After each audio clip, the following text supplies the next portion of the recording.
High and low சேனலை மறக்காம subscribe பண்ணிருங்க அண்ட் மறக்காம பெல் பட்டனையும் கிளிக் பண்ணிருங்க. Hello all welcome to my channel. So இன்னைக்கு எபிசோடுக்கான ஃபர்ஸ்ட் ப்ரோமோ போட்டாங்க. இந்த ப்ரோமோல ஸ்பெஷல் அப்பியரன்ஸா யார் வரான்னு பாத்தீங்கன்னா ஜெயம் ரவி வராரு. என்ன ரீசனுக்குன்னு பாத்தீங்கன்னா அவரோட மூவி ப்ரமோஷனுக்காண்டி.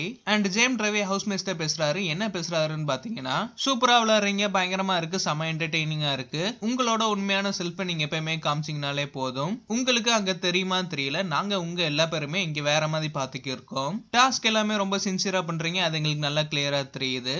இதுக்கப்புறம் கமல் ஜெயம் ரவிட்ட கேக்குறாரு, நீங்க பிக் பாஸ் ரெகுலரா பாக்குறீங்களான்ட்டு. நீங்க எது பண்ணாலும் பார்த்தேன், ஏன்னா நான் உங்களோட வெறித்தனமான பக்தன்னு சொல்லிட்டு கமல் சாரை பார்த்து சொல்றாரு. சோ ஜெயம் ரவியோட மூவி ட்ரெய்லர் வந்து ரிலீஸ் பண்ணுவாங்க அண்ட் ஹவுஸ்மேட்ஸும் பார்ப்பாங்க. அண்ட் ஜெயம் ரவியோட இந்த ஸ்பெஷல் அப்பியரன்ஸ் கண்டிப்பா ஹவுஸ்மேட்ஸ்க்கு ஹாப்பியா தான் இருக்கும். பட் ஆர்யா தவிர ரிமைனிங் இருக்க 4 கண்டஸ்டன்ட்ஸ்க்கு கண்டிப்பா ஹாப்பியா இருக்காது.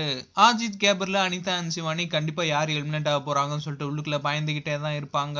ஆரிக்கு அடுத்து கமல் யாரை சேவ் பண்ணுவாருன்னு பாத்தீங்கன்னா கேப்ரிலாவா தான் இருக்கும்.